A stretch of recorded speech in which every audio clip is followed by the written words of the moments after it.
नमस्कार दोस्तों, स्वागत है आपका आज के मुख्य समाचार में। लेकिन खबर में आगे बढ़ने से पहले अगर आप भी प्रधानमंत्री मोदी के साथ हैं और अगर आपको भी ऐसा लगता है कि मोदी है तो मुमकिन है, तो आप अभी इस वीडियो को लाइक कीजिए और इस लाल बटन को दबाकर चैनल को फ्री में सब्सक्राइब करके घंटी बजाइए।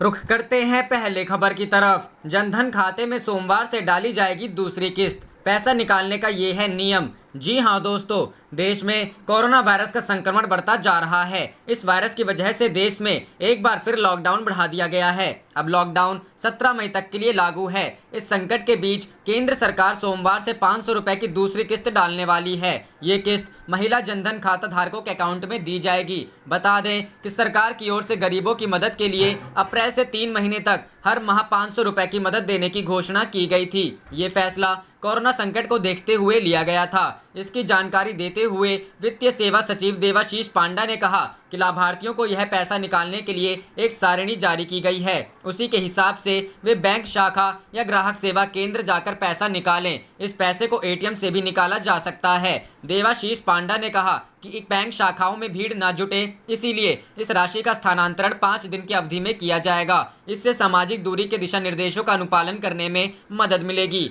तय सारणी के अनुसार ऐसी महिलाएं जिनके जनधन खाते का आखिरी अंक 0 और 1 है, उनके खातों में यह पैसा 4 मई को डाला जाएगा। जिनके खातों का आखिरी अंक 2 और 3 है, वे 5 मई को अपने खातों से पैसा निकाल सकते हैं।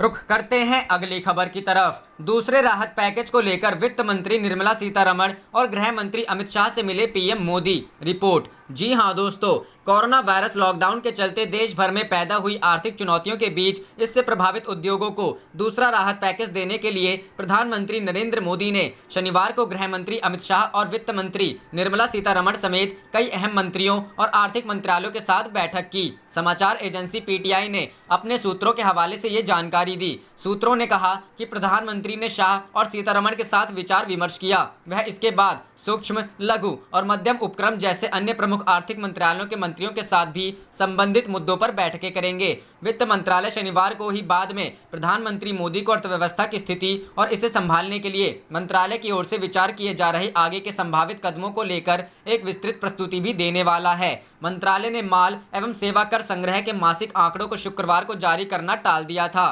प्रधानमंत्री ने शुक्रवार को नागरिक उड्डयन, श्रम और शक्ति सहित विभिन्न मंत्रालयों के साथ बैठकें की थीं। उन्होंने गुरुवार को वाणिज्य और एमएसएमई मंत्रालयों के साथ घरेलू व विदेशी निवेश आकर्षित करने तथा देश में छोटे व्यवसायों के पुनरुद्धार पर ध्यान केंद्रित करने के बारे में विस्तृत विचार विमर्श किया था।